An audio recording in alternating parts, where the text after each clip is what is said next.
Nah, dulu ada kasus kayak tadi ya, di hipnosis dalam terus disunat. Loh, ya belum diapa-apain, belum disugesti, ya sama aja kerasa. Wong belum ada pembukaan dulu bahwa ini akan diblok. Kayak anestesi itu kan diblok. Blok anestesi ini dulu. Gitu. Sama aja kalau mau buat nyuntik di sini vena, jenengan pas nang IBS ya. Sering pakai nyuntik nanti. Infus, oh enggak ya, wis dipasang yang ruangan ya.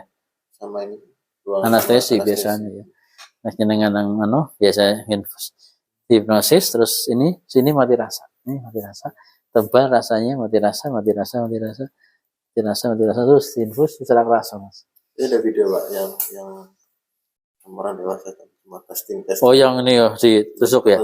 Iya. Sama sekali itu kata. Rasa ya. Itu orang dewasa. Ini saya lihat itu yang sangat kayak gini ditarik masukin ke sana. Itu dengan anestesi lokal. Oh ya, gitu. Setelah saya semprot sama alkohol, saya usap-usap, mati rasa. Nah, ketika jenengan mau nyemprot, katakan sebentar lagi saya akan nyemprot sesuatu di tangan Anda, dan setiap kali saya semprotkan itu rasa yang ada di daerah itu mati rasa. Itu sekalian diutilisasi. Jadi setiap mau melakukan sesuatu kita ngomong dulu, sebentar lagi saya akan pegang tangan Anda, dan yang saya pegang ini mati rasa. Gitu, kalau buat anestesi. Gitu. Oke, dari sini Mas Koko bisa merasakan konektivitas saya tadi. Itu Mas. Itu koneksi itu penting banget. Karena kebanyakan orang yang tidak totalitas belajar ya hanya ngertinya di ngomongnya. Padahal itu ngomongnya itu nggak terlalu ngaruh. Kenapa ada orang hipnosis tanpa ngomong? Karena ada connecting feelingnya.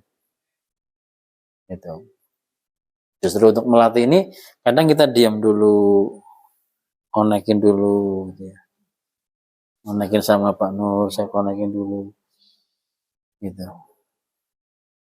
Kalau saya sama peserta pelatihan juga sama, saya konekin. Dan saya bisa mengkalibrasi. Ada yang nyaman apa enggak nyaman, itu saya kerasa. Gitu. Kalau buat trainer ya, kalau buat sunat berarti ke pasien, ke anak gitu. Nah, itu trance ya. Jadi kalau dalam bahasa hipnosis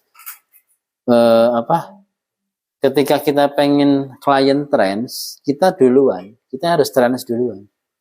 Pada saat kita sudah trance, maka akan mengajak klien akan trance.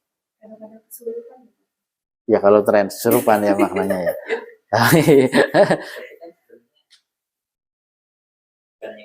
Iya, salah satunya kesurupan. Tapi kesurupan itu kan fenomenanya faktor psikologisnya atau faktor memang pemasukan jin ya. Tapi posisi bawah sadarnya tetap kerja. Karena kondisi kesurupan pun di bawah sadar, bukan di logika. Makanya pada saat orang kesurupan, terus kita dengan sugesti, itu bisa Pak. Hei, kamu siapa namanya itu ya? Napas panjang. Buang pelan-pelan, hitungan ketiga, kamu lepas dari orang ini. 1, 2, 3. Lepas. Orang gelem mending. Ya, lakukan sampai lepas. Saya pernah kayak gitu sih diundang di rumah sakit suruh orang kesurupan. Iya, saya pernah disuruh ngerapi orang kesurupan karena pasca operasi. Uteri apa ya? Dia kayak kesurupan gitu.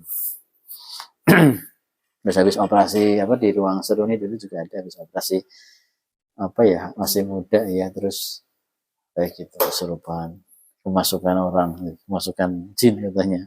Ya bisa jadi ya. Bisa jadi ya. Ini kalau ahli ruqyahnya ini.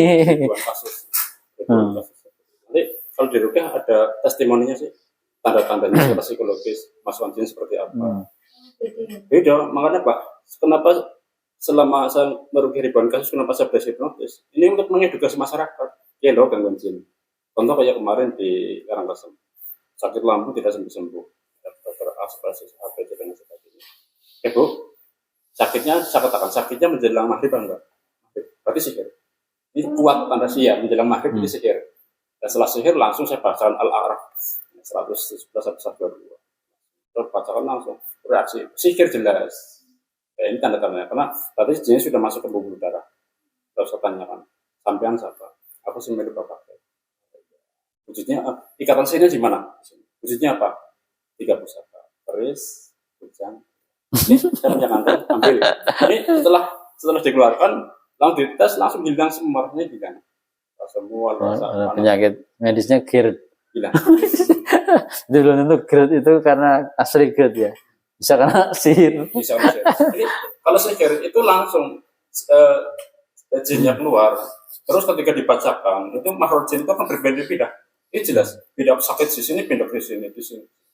Makanya ada teknik bahasa Ajasin A9, kunci dulu, kunci. Wajah lami ini kunci setelah kunci langsung. Makanya kalau hanya maaf sekedar baca Al-Quran, coba baca Al-Quran. Sampai siapa? Aku nyuruh gitu. Seperti itu. Bahkan apa? Paten itu. Kalau kamu kan boleh saya punya kekuatan apa? Tunjukkan. Pak, ketika mengatakan aku nyuruh gitu, orang urusan nyuruh itu akan dikasih. Saya takut dengan Allah. Tunjukkan. Bahkan sebagian mengatakan aku usianya 1000 tahun. Aku cuma harus 10.000. Sakti kalian keluarkan dari Pak. Bangun, menantang. Dengan izin Allah sampai sekarang, kalau ketika paling memukul saya seperti ini. Itu ada teknik ayat yang melemahkan sih atau melemahkan. Dari mana bisa kenapa sudah ini mengedukasi masyarakat. Soalnya pada ribuan kasus sudah sangat banyak. Orang matang datang saya Pak Nur, saya datang orang pintar kayak yang baru tertutup. Dari sini, itu anak di bidang SMP katanya ada jin, aku batin. Boleh ini jadi dari mana? Mestinya malah jinnya ya di sana terus. Iya, jadi kambing. Jin kok jadi kambing kan kasihan. Kalau saya silakan ada apa saja silakan, tapi kalau saya testimoni itu. Ini air rupiah apa tak detik bekalnya. Berarti ada perbedaannya ya Pak? Ada. Kalau datang pasien silakan orang ngomong. Iya, silakan orang ngomong jenis apa saya tidak bisa. Kalau saya tidak bisa seperti itu. Harus tes dulu. Jangan banyakkan nanti bingung ilmunya. Nah, kan tadi saya bilang Pak Nur Rahman itu spesialisnya di hipnoruqyah. Malah ke hipnohitan ini. Tapi ya udah nggak apa-apa Pak. Buat tambahan. Tapi sebetulnya kalau nanti fokus ke hipnoruqyah ya nanti akan semakin banyak yang karena spesifik ya, pasti akan dicari. Gitu. Oke, kembali lagi ke materi tadi. Nah, fenomena trans tadi ketika saya mempraktekannya ke Mas Koko itu, saya mencoba mengkonekkannya itu butuh waktu. Walaupun saya ngomongnya basa-basi, tapi saya sebetulnya sedang proses menyelaraskan feeling saya dengan Mas Koko. Diselaraskan dulu. Nah, ini kalau pada anak-anak, ini akan sangat berpengaruh. Karena anak itu sangat peka. Keselarasan feelingnya sangat peka. Saat jenengan di sini bisa menyelaraskan dengan jenengan gampang meditasi, itu gampang menyelaraskan. Karena kan fokus internal meditasi itu kan. Nah, sehingga pada saat jenengan mau nyunat, fokus dulu sambil ngobrol, itu akan tadi mengkonekkan. Tapi jangan terlalu ketara. Sebentar, saya tak fokus dulu ya. Pasiennya wedi. Biasanya kalau saya masuk langsung datang saya belum. Enak ya. Bisa kemas. Iya. Kamu suka main apa? Main apa? Paling sering HP. Sama ini gerak-gerak contoh salaman kayak gini terus deket kayak gini atau selfie dulu ya foto dulu sama mandiri foto dulu gitu. Itu akan membuat orang itu merasa menyatu menjadi satu ya. Iya, kedekatannya akan tercapai. Nah, Islamnya ini gak boleh tahu. Ya boleh foto. Malah ditentang ya. Nah, itu salah satu teknik aja sih ya, trik untuk melakukan kedekatan. Setelah itu baru go to trance. Sehingga setelah sudah dekat itu ke trance-nya itu gampang. Nah, cuman tadi jangan buru-buru melakukan teknik ketika belum trust, jangan buru-buru melakukan induksi ketika dia belum Iya, belum saatnya. Percuma soalnya. Gitu. Nanti malah malah ngedonkan kita sendiri. Kok bisa-bisa ya gitu ya. Karena kita sendiri sudah cemas kitanya, padahal makin kita cemas, kita nggak trends. Gitu ya, malah kita pakai logika. Kenapa ya nggak bisa ya? Coba beta ngajari salah ya mesti ya. Malah akhirnya orang mangkat. Oh, itu berbeda sih. Ya. Kalau misalnya kan kalau di hipnoparenting itu kan ada psikoterapi. Ya, ya, karena kan nggak mungkin kalau aku jadi bukan sunat ya, si bisa anak baiknya orang tuanya. Berarti kalau kayak gitu waktunya disetting berapa menit ya? Misalnya kalau misalnya kita lama tuh kan nunggu pasien yang lain juga gitu loh. Apa dikasih slot gitu? Ya iyalah, hipnoterapi. Gitu loh. Hipnoterapi itu palingnya 1 jam. 1 jam gitu ya. Iya, makanya saya kan kalau hipno itu harus janjian, nggak bisa ujuk-ujuk datang Pak saya mau hipno, nggak bisa. Pasti saya akan konseling dulu, saya akan lakukan clearing dulu. Iya, sampai clear, dapat silakan tentukan waktu. Sekarang Pak nggak bisa. Saya jarang, sekarang langsung jarang.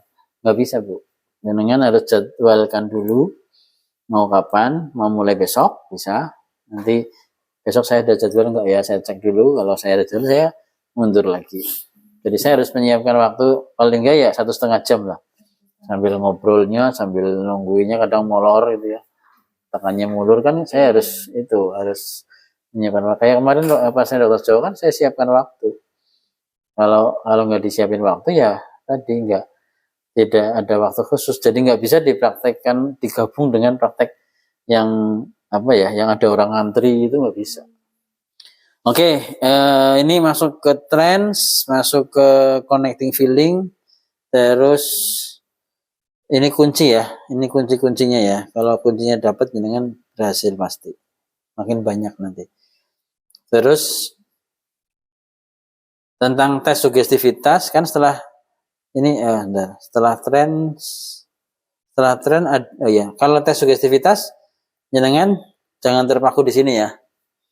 Yang terpaku ini kan hanya contoh-contoh saja, sehingga tes-tes yang lain bisa dilakukan, mau pakai apa aja bisa, termasuk pakai jari-jari, pakai contoh dilihat matanya aja juga bisa. Misalnya kalau itu Deddy Corbusier itu kalau ngetes lihat jari saya, ikuti, oke, ikuti. Ketika dia ngikutin, udah sugestivitasnya kuat. Gitu. Coba lihat Bu. Gitu. Fokusnya oke ini yes.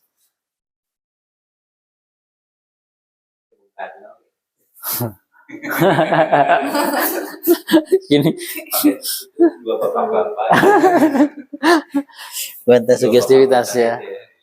Intinya sugestivitas itu bagaimana kita berhasil membawa dia ya untuk kondisi yang kita harapkan. Kalau tesnya berhasil, berarti bisa lanjutnya. Termasuk dengan pertanyaan. Bu Astari, umur berapa? Tanggal lahirnya berapa? Ayahnya, tanggal lahirnya berapa? Kalau ibu, tanggal lahirnya berapa? Tanggal lahirnya, hari lahirnya Bapak kapan? Hari lahirnya Bu Astari kapan tidur? Termasuk. Iya. Fokus nanti dia akan fokus. Bingung ya, trends. Tunjukkan closingnya paling tinggi. Iya. Kalau kadang-kadang ada ya tipikal orang ada yang ambil yang paling tinggi. Marketing.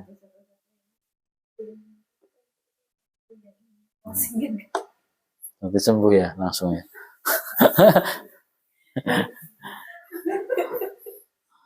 Oke ya, itu sudah terkait dengan tes sugestivitas. Nah, terus lanjut ke tes induksi. Nah, induksi itu juga tidak ada patokan harus, ini di pening ya. Induksi itu kan kuncinya ada 2 ini, mau perintah atau mau rayuan. Kalau mau perintah ya langsung, kalau anak-anak cenderung pakainya perintah. Kalau orang-orang dewasa, perintah bisa, pakai permisif bisa. Nah, keberfungsian ini di pening ya kadang-kadang terlewatkan ya. Di pening itu prinsipnya seperti kemarin saya sering cerita seperti bola dilemparkan ke air, ada yang bola itu masih ngambang, ada yang langsung tenggelam. Nah, perbedaan ini tergantung dari kecepatan dari akses berpikirnya setiap orang. Ketika ada yang dilempar ke air, bolanya ngambang, berarti kita tekan biar dia masuk. Itu metaforiknya kayak gitu. Kalau ada yang kita lempar langsung tenggelam sendiri, biarin aja dia udah masuk sendiri. Nah, cuman kita kadang-kadang ngarep-ngarep yang kayak gitu semua. Pengennya sekali dijedet langsung masuk. Padahal ada yang dilempar ngambang terus di atas. Maka tekan. Biasanya pada saat kita menekan di pening itu, kita kerasa tarik-tarik dorongan-dorongannya. Ya, kalau saya melakukan di pening, ada yang reject itu saya kerasa di feelingnya, oh ini nahan ini. Karena dia nge-reject sugestinya gitu. Maka pada saat kita kerasa, kita ngomong, Bapak, saya tahu, ya, Bapak belum bisa masuk pada kondisi yang dalam. Saya tahu Bapak belum bisa merasakan rileks sekarang. Sekarang, ucapkan dalam hati Bapak sendiri, bahwa saya meniatkan diri saya untuk rileks sekarang, untuk menterapi diri saya. Ini kalau untuk terapi lo ya, kalau buat hipnohitan sih gak usah. Karena hipnohitan itu mainnya trust, kedekatan, kepercayaan, terus speed, cepat. Gitu. Jadi kalau anak-anak nggak usah ragu-ragu mas, nggak usah pelan-pelan, nggak usah sikat aja, jedet itu, tapi hati-hati, bukan kejeblok gitu ya, kebentur itu.